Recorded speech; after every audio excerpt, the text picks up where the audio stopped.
أعوذ بالله من الشيطان الرجيم. بسم الله الرحمن الرحيم.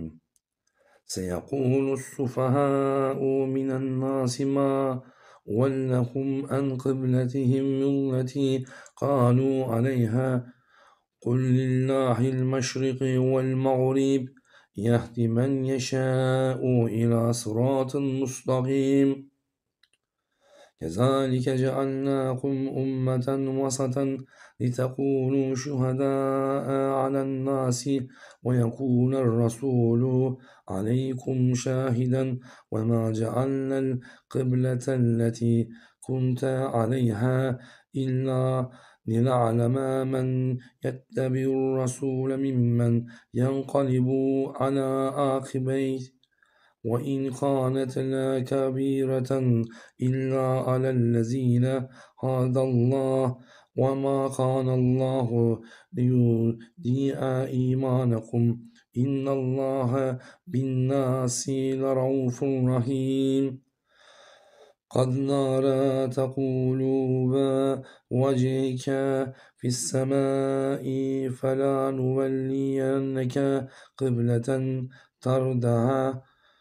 فولي وجهك شطر المسجد الحرام وحيث ما كنتم فولوا وجوهكم شطره وإن الذين أوتوا الكتاب ليعلمون أنه الحق من ربهم وما الله بغافل عما يعملون. ولئن أتيت الذين أوتوا الكتاب بكل آية ما تبعوا قبلتك وما أنت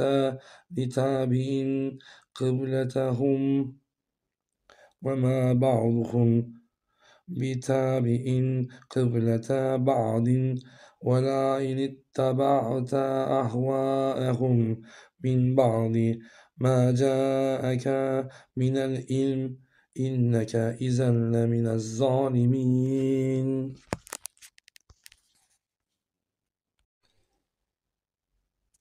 بسم الله الرحمن الرحيم.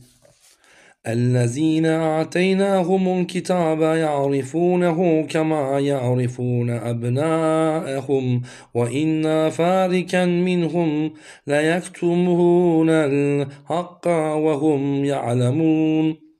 الحق من ربك فلا تكونن من الممترين ولكل وجهة هو لها فاستبقوا الخيرات أينما تكونوا يأتي بكم الله جميعا إن الله على كل شيء قدير. ومن حيث خرجت فولي وجهك شطر المسجد الحرام وإنه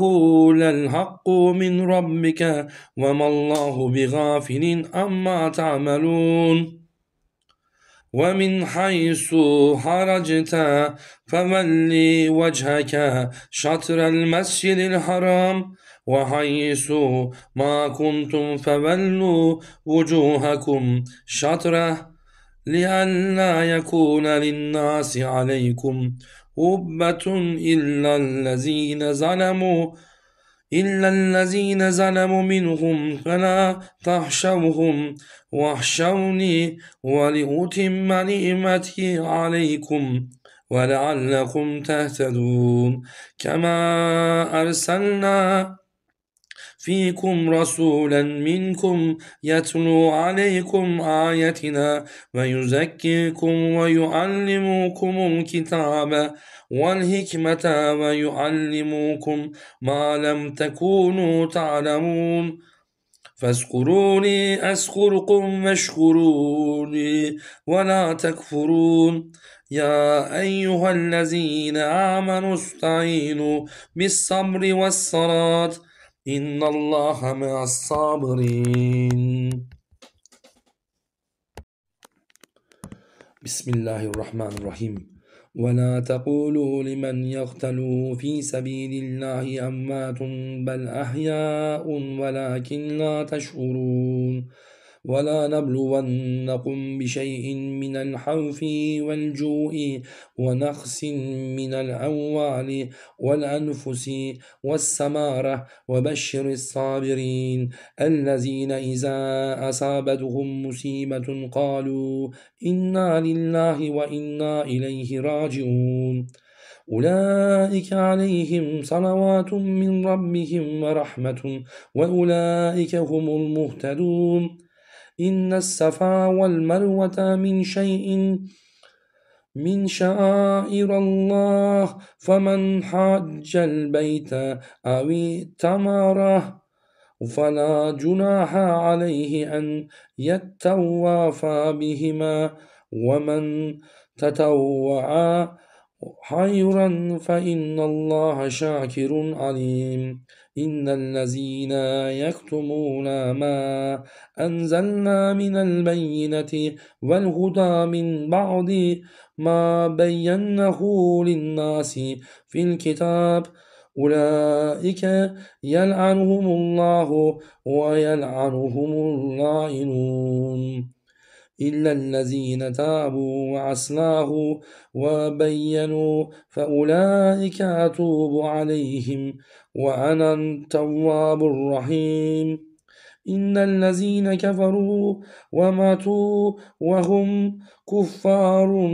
أولئك عليهم لعنة الله والملائكة والناس أجمعين خالدين فيها لا يخفف عنهم العذاب ولهم ينظرون وإلهكم إله واحد لا إله إلا هو الرحمن الرحيم بسم الله الرحمن الرحيم إن في خلق السماوات والأرض واختلاف الليل والنهار والفلك التي تجري في البحر بما ينفع الناس وما أنزل الله من السماء من ماء فأحيا به الأرض بعد موتها وبث فيها من كل دابة وتصريف الرياح والسحاب المسخر بين السماء والأرض لآية لقوم يعقلون ومن الناس من يتخذ من دون الله أندادا يحبونهم كحب الله والذين آمنوا أشد حبا لله ولو يرى الذين ظلموا إذ يرون العذاب أن القوة لله جميعا وأن الله شديد العذاب استبر الذين اتبعوا من الذين اتبعوا ورأوا العذاب وتقطعت بهم الأسباب وقال الذين اتبعوا لو أن لنا كرة فنتبرأ منهم كما تبرأوا منا كذلك يريهم الله أعمالهم حسرة عليهم وما هم بخارجين من النار يا أيها الناس كلوا مما في الأرض حلالا طيبا ولا تتبعوا خطوات الشيطان إنه لكم عدو مبين إنما يأمركم بالسوء والفحشاء وأن تقولوا على الله ما لا تعلمون بسم الله الرحمن الرحيم وإذا قيل لهم اتبعوا ما أنزل الله قالوا بل نتبع ما ألفينا عليه آباءنا أولو كان آباؤهم لا يعقلون شيئا ولا يهتدون ومثل الذين كفروا كمثل الذي ينئق بما لا يسمع إلا دعاء ونداء صم بكم أمي فهم لا يعقلون يا أيها الذين آمنوا كلوا من طيبات ما رزقناكم واشكروا لله إن كنتم إياه تعبدون إنما حرم عليكم الميتة والدم ولحم الخنزير وما أهل به لغير الله فمن اضطر غير باغ ولا عاد فلا إثم عليه إن الله غفور رحيم إن الذين يكتمون ما أنزل الله من الكتاب ويشترون به ثمنا قليلا أولئك ما يأكلون في بطونهم إلا النار ولا يكلمهم الله يوم القيامة ولا يزكيهم ولهم عذاب أليم أولئك الذين اشتروا الضلالة بالهدى والعذاب بالمغفرة فما أصبرهم على النار ذلك بأن الله نزل الكتاب بالحق وإن الذين اختلفوا في الكتاب لفي شقاق بعيد بسم الله الرحمن الرحيم ليس البر أن تولوا وجوهكم قبل المشرق والمغرب ولكن البر من آمن بالله واليوم الآخر والملائكة والكتاب والنبيين وآتى المال على حبه ذوي القربى واليتامى والمساكين وابن السبيل والسائلين وفي الرقاب وأقام الصلاة وآتى الزكاة والمفون بعهدهم إذا عاهدوا والصابرين في البأساء والضراء وحين البأس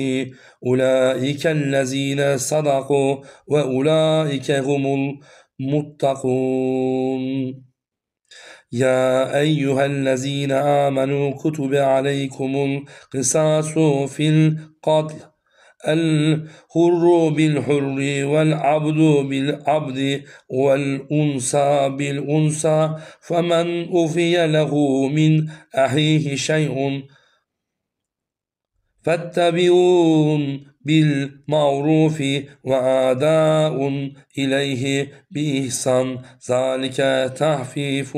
من ربكم ورحمة فمن اعتدى بعد ذلك فله عذاب أليم ولكم في القصاص حياة يا أولي الألباب لعلكم تتقون كتب عليكم إذا حضر أحدكم الموت إن ترك خيرا الوصية للوالدين والأقربين بالمعروف حقا على المتقين فمن بدله بعد ما سمعه فإنما اسمه على الذين يبدلونه إن الله سميع عليم بسم الله الرحمن الرحيم فمن خاف من موص جنافا أو إثما فأصلح بينهم فلا إثم عليه إن الله غفور رحيم يا أيها الذين آمنوا كتب عليكم الصيام كما كتب على الذين من قبلكم لعلكم تتقون أياما معدودات فمن كان منكم ماردا أو على سفر فعدة من أيام أخرى على الذين يطيقونه فدية طعام مسكين فمن تطوع خيرا فهو خير له وأن تصوموا خير لكم إن كنتم تعلمون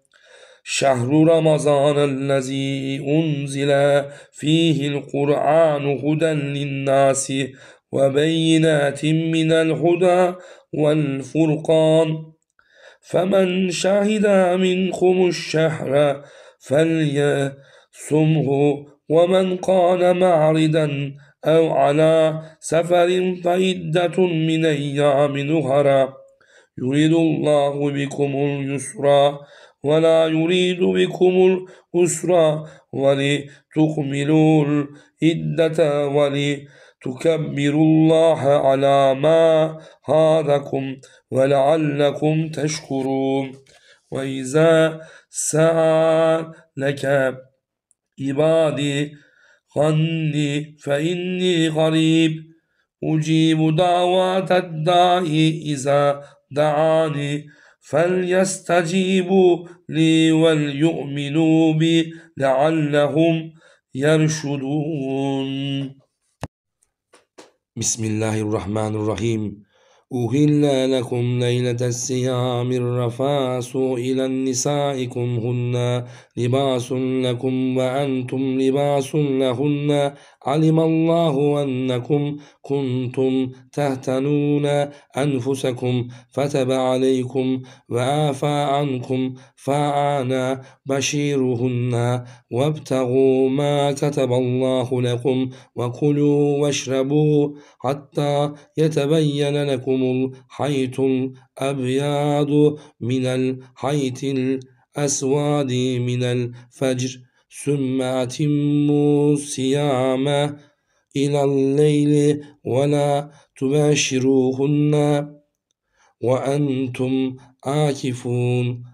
في المساجد تلك حدود الله فلا تقربوه كذلك يبين الله آياته للناس لعلهم يتقون ولا تأكلوا أموالكم بينكم بالباطل وتدلوا بها إلى الحكام لتأكلوا فاركا من أموال الناس بالإثم وأنتم تعلمون يسألونك عن الأهلة قل هي مواقيت للناس والحج وليس البر بأن تأتوا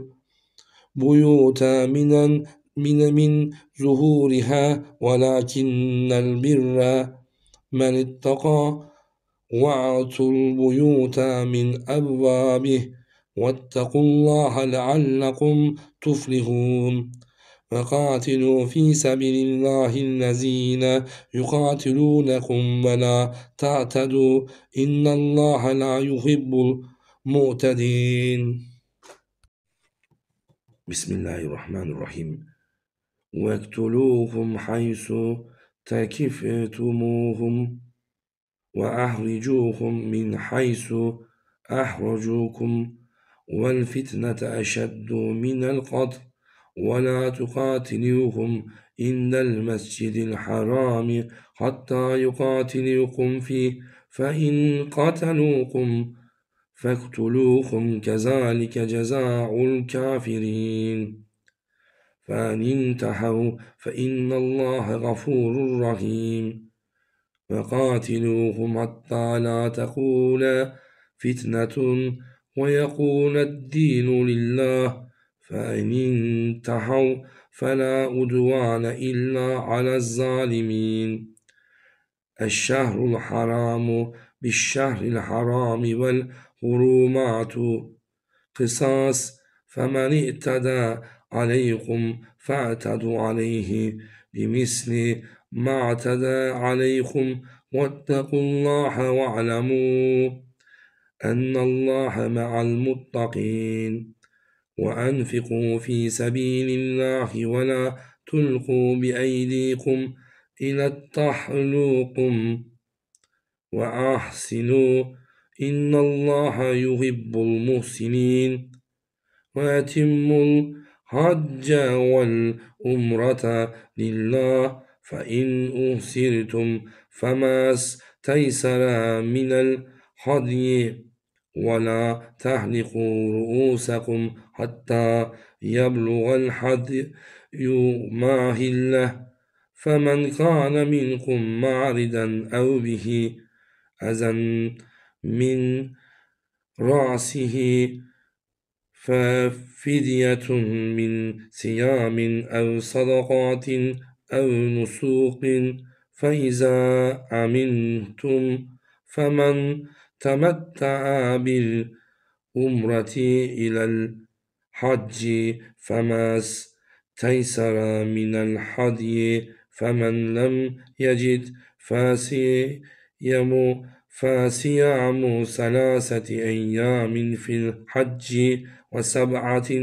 إذا رجعتم، تلك أشارة كاملة، ذلك لمن لم يكن أهله حاضر المسجد الحرام، واتقوا الله واعلموا أن الله شديد العقاب. بسم الله الرحمن الرحيم. الحج أشهر معلومة، فمن فرض فيهن الحج فلا رفث ولا فسق ولا جدال في الحج، وما نفعل من خير يعلم الله، وتزودوا فإن خير الزاد التقوى، واتقون يا أولي الألباب. ليس عليكم جناح أن تبتغوا فضلا من ربكم، فإذا أفضتم من عرفة فاذكروا الله عند المشعر الحرام، واذكروه كما هداكم وإن كنتم من قبله لمن الضالين. ثم أفيدوا من حيث أفاد الناس فاستغفروا الله إن الله غفور رحيم. إن الله غفور رحيم. فإذا قضيتم مناسككم فاذكروا الله كذكركم آباءكم أو أشد ذكرا، فمن الناس من يقول ربنا آتنا في الدنيا وما له في الآخرة من خلاق، ومنهم من يقول ربنا آتنا في الدنيا حسنة وفي الآخرة حسنة وقنا عذاب النار. أولئك لهم نصيب مما كسبوا والله سريع الحساب. بسم الله الرحمن الرحيم. واذكروا الله في أيام معدودة، فمن تعجل في يومين فلا إثم عليه، ومن تأخر فلا إثم عليه، لمن اتقى، واتقوا الله واعلموا أنكم إليه تحشرون. ومن الناس من يعجبك قوله في الحياة الدنيا ويشهد الله على ما في قلبه وهو ألد الحساب، وإذا تولى سعى في الأرض ليفسد فيها ويهلك الحرث والنسل والله لا يحب الفساد. وإذا قيل له اتق الله أخذته العزة بالإثم فحسبه جهنم لبئس المهاد. ومن الناس من يشري نفسه ابتغاء مرضات الله والله رؤوف بالعباد. يا أيها الذين آمنوا ادخلوا في السلم كافة ولا تتبعوا خطوات الشيطان إنه لكم عدو مبين. فإن زللتم من بعد ما جاءتكم البينة فاعلموا أن الله عزيز حميد. هل ينظرون إلا أن يأتيهم الله في ظلال من الغمام والملائكة وقضي الأمر وإلى الله ترجع الأمور. بسم الله الرحمن الرحيم. سل بني إسرائيل كم آتيناهم من آية بينة ومن يبدل نعمة الله من بعد ما جاءته فإن الله شديد العقاب. زين للذين كفروا الحياة الدنيا ويسحرون من الذين آمنوا والذين اتقوا فوقهم يوم القيامة والله يرزق من يشاء بغير حساب. كان الناس أمة هداة فبعث الله النبيين مبشرين ومنذرين وأنزل معهم الكتاب بالحق ليحكموا بين الناس فيما اختلفوا فيه وما اختلف فيه إلا الذين أوتوه من بعد ما جاءتهم البينة بغيا بينهم فهدى الله الذين آمنوا لما اختلفوا فيه من الحق بإذنه والله يهدي من يشاء إلى صراط مستقيم. أم حسبتم أن تدخلوا الجنة ولما يأتكم مثل الذين خلوا من قبلكم مستهم البأساء والضراء وزلزلوا حتى يقول الرسول والذين آمنوا معه متى نصر الله ألا إن نصر الله قريب. يسألونك ماذا ينفقون قل ما أنفقتم من خير فللوالدين والأقربين واليتامى والمساكين وابن السبيل وما تفعلوا من خير فإن الله به عليم. بسم الله الرحمن الرحيم. كتب عليكم القتال وهو كره لكم وعسى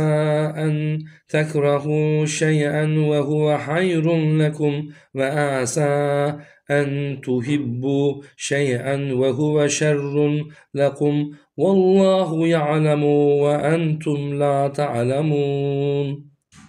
يسألونك عن الشهر الحرام قتال فيه قل قتال فيه كبير وصد عن سبيل الله وكفر به والمسجد الحرام وإخراج أهله منه أكبر عند الله والفتنة أكبر من القتل ولا يزالون يقاتلونكم حتى يردكم عن دينكم إن استطاعوا ومن يرتد منكم عن دينه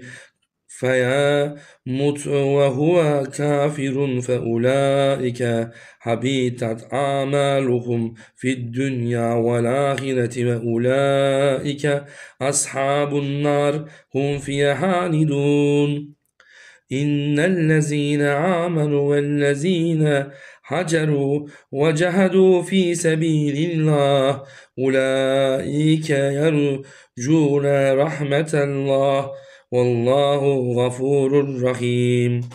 يسألونك عن والحمر والميسر قل فيهما اسم كبير ومنافع للناس واسمهما أكبر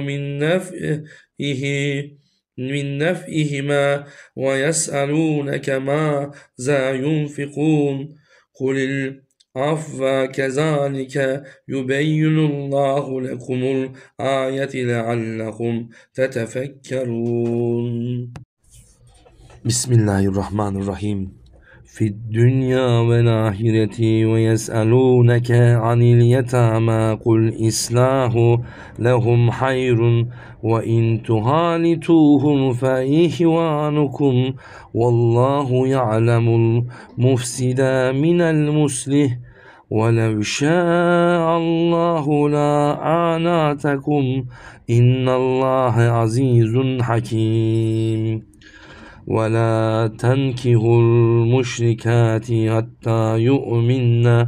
ولا أمات مؤمنة خير من مشركة ولو أعجبتكم ولا تنكحوا المشركين حتى يؤمنوا ولا عبد مؤمن خير من مشرك ولو أعجبكم أولئك يدعون إلى النار والله يدعو إلى الجنة والمغفرة بإذنه ويبين آياته للناس لعلهم يتذكرون. ويسألونك عن الماهد قل هو أذى فاعتزلوا النساء في الماهد ولا تقربوهن حتى يطهرن فإذا تطهرن فأتوهن من حيث أمركم الله إن الله يحب التوابين ويحب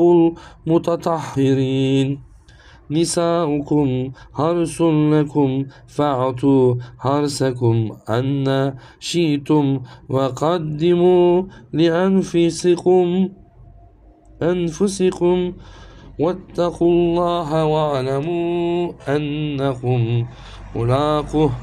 وبشر المؤمنين. ولا تجعلوا الله عرضة لأيمانكم أن تبروا وتتقوا وتصلحوا بين الناس والله سميع عليم. بسم الله الرحمن الرحيم. لا يؤاخذكم الله باللغو في أيمانكم ولكن يؤاخذكم بما كسبت قلوبكم والله غفور حليم. للذين يؤلون من نسائهم تربص 4 أشهر فإن فاءوا فإن الله غفور رحيم. وإن أزاموا الطلاق فإن الله سميع عليم. والمطلقات يتربصن بأنفسهن 3 قروء ولا يحل لهن أن يكتمن ما خلق الله في أرحمهن إن كنا يؤمن بالله واليوم الآخر وبؤولتهن أحق بردهن في ذلك إن أرادوا إسلاما ولهن مثل الذي عليهن بالمعروف وللرجال عليهن درجة والله عزيز حكيم. الطلاق 2 فإمساك بمعروف أو تسريح بإحسان ولا يحل لكم أن تأخذوا مما آتيتموهن شيئا إلا أن يخافا ألا يقيما حدود الله فإن خفتم ألا يقيما حدود الله فلا جناح عليهما فيما افتدت به تلك حدود الله فلا تعتدوه ومن يتعدى حدود الله فأولئك هم الظالمون فإن طلقها فلا تحل له من بعد حتى تنكها زوجا غيره فإن طلقها فلا جناح عليهما أن يتراجعا إن زنا أن يقيما حدود الله وتلك حدود الله يبينوها لقوم يعلمون. بسم الله الرحمن الرحيم. وإذا طلقتم النساء فبلغن أجلهن فأمسكوهن بمعروف أو سرحوهن بمعروف ولا تمسكوهن ضرارا لتعتدوا ومن يفعل ذلك فقد ظلم نفسه ولا تتخذوا آية الله هزوا واذكروا نعمة الله عليكم وما أنزل عليكم من الكتاب والحكمة يعظكم به واتقوا الله واعلموا أن الله بكل شيء عليم.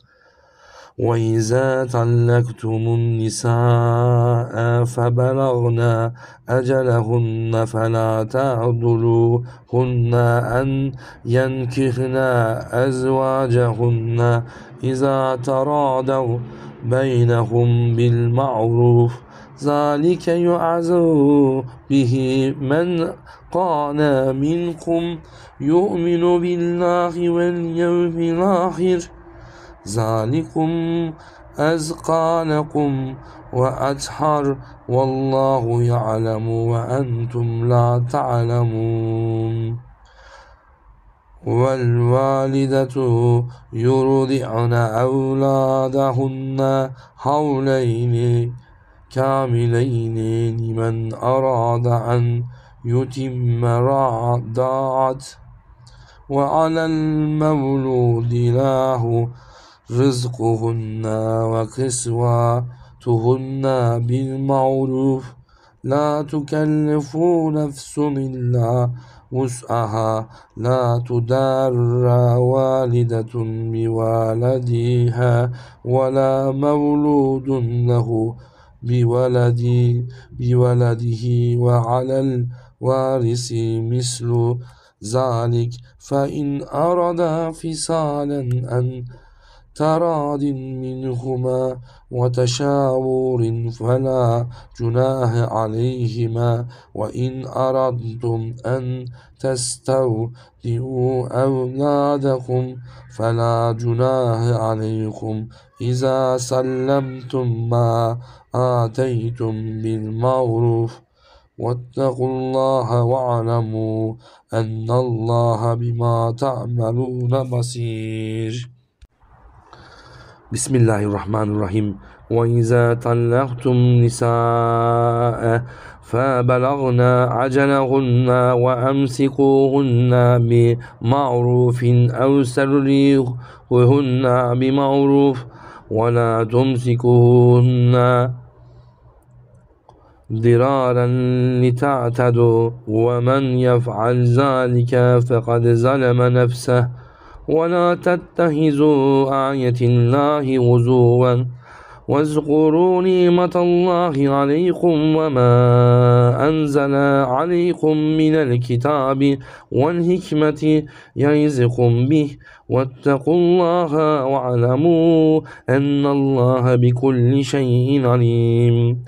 وإذا طلقتم النساء فبلغن أجلهن فلا تعضلوهن أن ينكحن أزواجهن إذا تراضوا بينهم بالمعروف ذلك يعز به من كان منكم يؤمن بالله واليوم الآخر ذلكم أزكى لكم وأطهر والله يعلم وأنتم لا تعلمون والوالدات يرضعن أولادهن حولين كاملين لمن أراد أن يتم الرضاعة وعلى المولود له رزقهن وكسوتهن بالمعروف لا تكلف نفس إلا وسعها لا تضر والدة بولدها ولا مولود له بولده وعلى الوارث مثل ذلك فإن أرادا فصالا عن تراض منهما وتشاور فلا جناح عليهما وإن أردتم أن تسترضعوا أولادكم فلا جناح عليكم إذا سلمتم ما آتيتم بالمعروف واتقوا الله واعلموا أن الله بما تعملون بصير. بسم الله الرحمن الرحيم. والذين يتوفون منكم ويذرون أزواجا يتربصن بأنفسهن 4 أشهر وعشرا فإذا بلغن أجلهن فلا جناح عليكم فيما فعلن في أنفسهن بالمعروف والله بما تعملون خبير ولا جناح عليكم فيما أردتم به من خطبة النساء أو أكننتم في أنفسكم علم الله أنكم ستذكرونهن ولكن لا تواعدوهن سرا إلا أن تقولوا قولا معروفا ولا تعزموا عقدة النكاح حتى يبلغ الكتاب أجله واعلموا أن الله يعلم ما في أنفسكم فاحذروه لموا أن الله غفور حليم. لا جناح عليكم إن طلقتم النساء ما لم تمسوهن أو تفريدوا لهن فاردة ومتئوهن على الموسئ فداره وعلى المقتر قداره متاعا بالمعروف حقا على المحسنين وإن طلقتموهن من قبل أن تمسوهن وقد فرضتم لهن فاردة فنصف ما فرضتم إلا أن يعفنا أو يعفو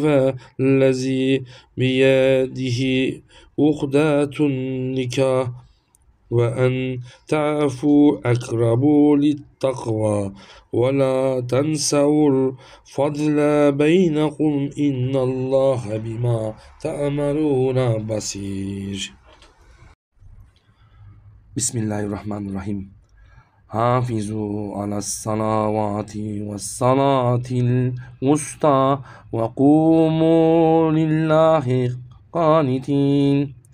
فإن خفتم فرجلا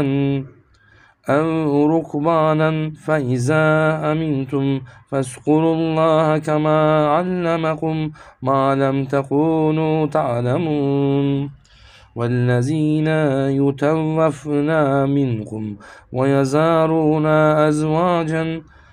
وصية لأزواجهم متاعا إلى الحول غير إخراج فإن خرجنا فلا جناح عليكم في ما فعلنا في أنفسهن من معروف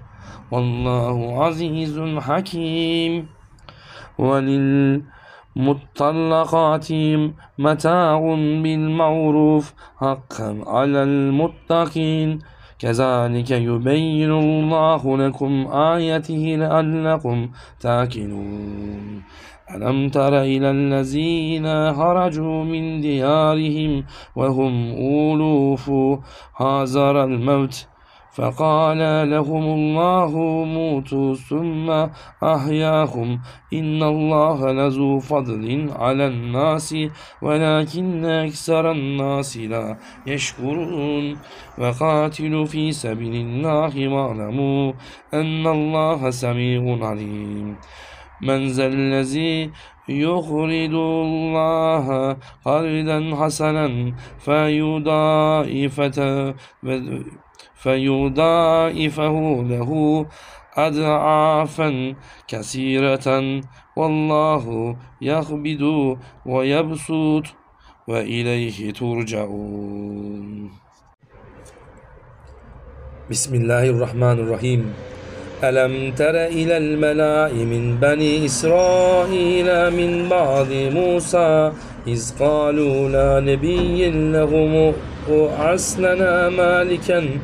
نقاتل في سبيل الله قال هل عسيتم إن كتب عليكم القتال ألا تقاتلوا قالوا وما لنا ألا تقاتلوا في سبيل الله وقد أخرجنا من ديارنا وأبنائنا فلما كتب عليهم القتال تولوا إلا قليلا منهم والله عليم بالظالمين. وقال لهم نبيهم إن الله قد بعث لكم طالوت مالكا قالوا أن يكون له الملك علينا ونحن أحق بالملك منه ولم يؤت سعة من المال قال إن الله اصطفاه عليكم وزادته بسطة في العلم والجسم والله يؤتي ملكه من يشاء والله وسيع عليم. وقال لهم نبيهم إن آية ملكه أن يأتكم طابوت فيه سكينة من ربكم وبقية مما ترك